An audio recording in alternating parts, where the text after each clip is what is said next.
Listen, if you can't control your emotions, you're giving your power away. Every single time you react without thinking, you hand the other person the steering wheel to your life. Respect doesn't come from being loud, angry, or explosive. Respect comes when you stand in your strength, calm, unshaken, and in control, because the person who controls their emotions controls the room every time.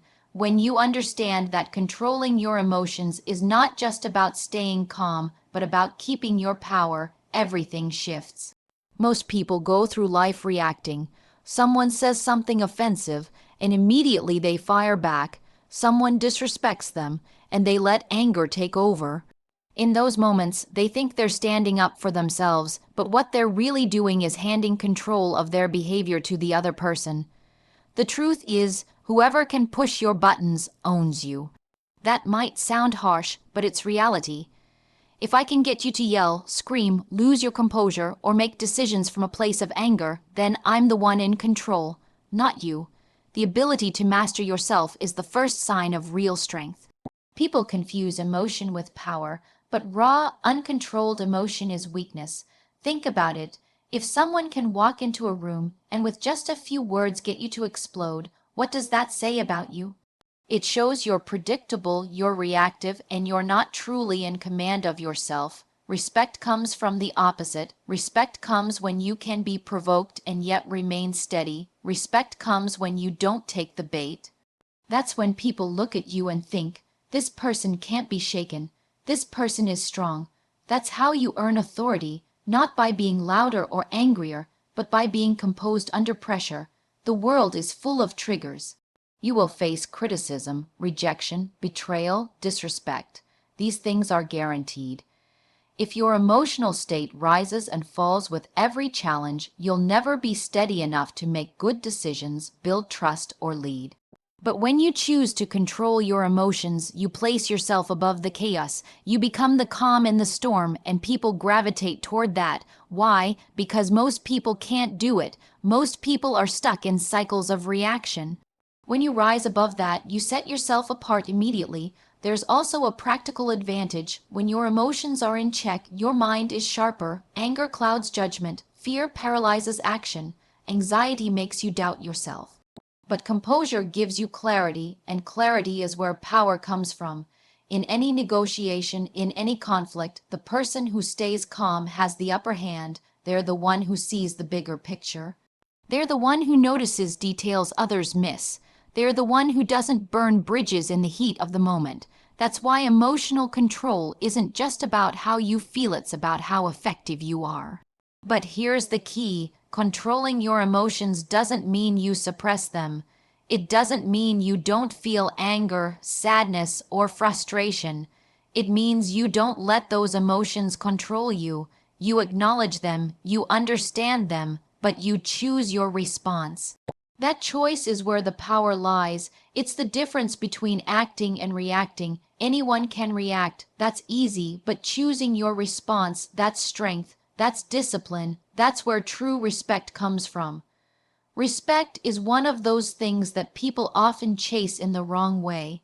Too many believe that if they raise their voice, if they come across forceful, if they dominate a room with aggression, people will respect them. But that's not how it works. People may fear you, they may avoid you, but fear is not respect, and avoidance is not admiration. True respect is earned through composure, through the ability to hold yourself steady, especially when the situation invites you to lose control. When you keep your cool under pressure, you demonstrate discipline, and discipline is something everyone, deep down, respects. Think about the leaders you've admired or the mentors who have had an impact on you. Were they the ones who blew up every time something went wrong, or were they the ones who stayed grounded while everything around them was falling apart? Most of the time, it's the second, because composure builds trust. People trust those who don't react impulsively. They trust those who weigh their words before speaking, who can handle conflict without escalating it, and who can be counted on to keep things steady. That's what makes people turn to you in difficult times, not how loud you can be, but how calm you can stay. Aggression may grab attention for a moment, but composure earns influence over the long term. When you lash out, you might win the argument, but you lose credibility. Others will see you as unstable, volatile, or unable to handle pressure. They won't respect you. They'll walk on eggshells around you. That's not strength, that's fragility. On the other hand, when you maintain composure, you build an unspoken reputation. People notice the way you carry yourself when others are losing their grip. They see that you don't need to dominate the room with force because your presence already speaks for itself, and that presence comes from control, not chaos. Respect also comes from the way you treat others when emotions are high. Anyone can be kind when things are easy, but how do you speak to people when you're frustrated, angry, or under stress? That's when your true character shows.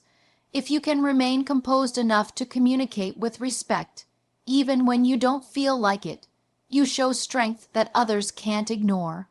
You demonstrate that your respect for yourself is so strong that you won't lower your standards just because you're triggered. That self-control reflects outward, and people mirror it back by respecting you.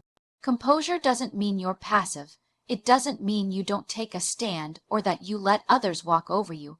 Quite the opposite. It means you're deliberate in your response. Instead of exploding, you speak with clarity. Instead of retaliating, you choose strategy. Instead of letting someone else's energy dictate yours, you set the tone yourself. That's where respect is born. When people realize you can't be rattled, you can't be baited, and you can't be forced into a reaction that undermines you. They see you as someone who commands themselves first, and by extension, commands respect from others. At the core, respect flows to those who demonstrate mastery over themselves. Composure is a rare quality in a world where everyone reacts instantly to everything. It makes you stand out without even trying. When you walk into a room with composure, people sense it. They notice the calm confidence in your presence. They know they can rely on you. They know you won't crack under pressure, and that's why they respect you. Emotional discipline is one of the strongest forms of power a person can develop.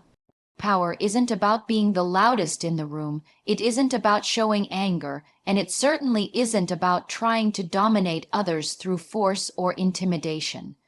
Power is about self-mastery, and self-mastery begins with the ability to discipline your emotions.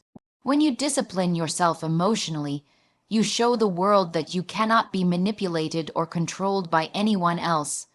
That alone puts you in a position of strength because most people are reactive. They get provoked, they get pulled into arguments, they let their emotions dictate their choices. When you refuse to operate that way, you immediately rise above the majority. Think about the people who have real influence. They're not the ones constantly caught up in drama, losing control, or letting others see them spiral. They're the ones who can walk into chaos and remain unshaken. That comes from discipline. Emotional discipline means you don't allow temporary feelings to sabotage long-term goals. It means you know when to speak and when to remain silent, when to act and when to hold back. It's not about suppressing emotions, but about channeling them in a way that works for you instead of against you. That's why it's one of the greatest powers you can ever cultivate. There's a difference between having emotions and being ruled by them.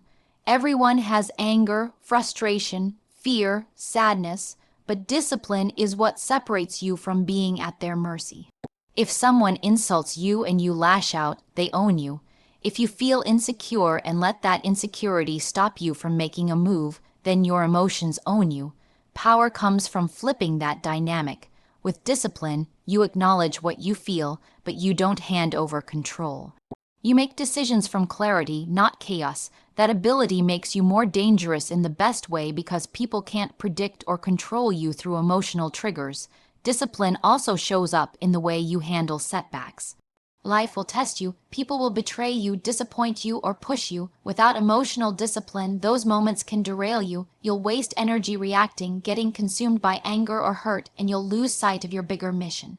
But with discipline, you see setbacks for what they are: temporary events, not permanent defeats. You feel the pain, but you don't let it paralyze you. You control how you respond, and that puts you back in the driver's seat of your life. Another layer of emotional discipline is restraint. In a world where everyone overshares, reacts instantly, and lives on impulse, restraint is power. The ability to hold your tongue, to keep your thoughts private until the right moment, to stay calm when others are erupting, that's what makes people pay attention to you. They see that you operate on a higher level of control, and that makes them respect you more.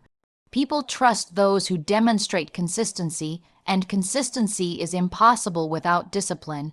The truth is, emotional discipline is freedom. If you can't control your emotions, you'll be controlled by the world around you. People, situations, even the smallest frustrations will dictate your life, but when you train yourself to be disciplined, you free yourself from those chains. You become the one who chooses, who decides, who leads.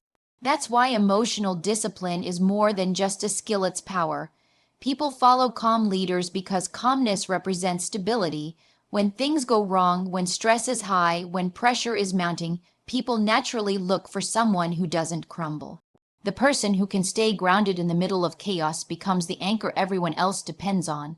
That's why reactive leaders never earn lasting loyalty. Sure, they might get temporary compliance because people are afraid of them, but fear doesn't inspire true followership. Calmness does. When you can hold steady, people feel safe in your presence, and safety is what allows them to trust and follow you. Think about situations where emotions run high. Maybe it's a crisis at work, maybe it's conflict within a team, or maybe it's life throwing unexpected challenges. In those moments, most people panic. They get frustrated, they start pointing fingers, they make impulsive decisions, but the calm leader doesn't get pulled into the chaos. They slow everything down. They assess.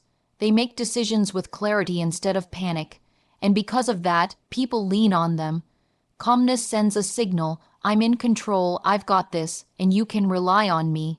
That's the kind of energy that draws people in. Reactive leaders, on the other hand, create instability. If you never know when someone will explode, shut down, or lash out, you can't trust them. You can't predict how they'll behave under stress, so you can't fully depend on them. People might listen to them out of obligation, but they won't respect them. Respect doesn't come from unpredictability, it comes from consistency. A calm leader is consistent. Their emotions don't swing wildly with circumstances, and that steadiness makes others feel grounded too. Calmness also multiplies influence because it keeps communication clear. A reactive leader speaks from emotion, and words spoken in anger, fear, or frustration rarely land well. They get misinterpreted, they damage relationships, and they create unnecessary conflict. A calm leader communicates differently. Their words carry weight because they're deliberate, thoughtful, and measured. When they speak, people listen, not because they shout the loudest, but because their presence commands attention.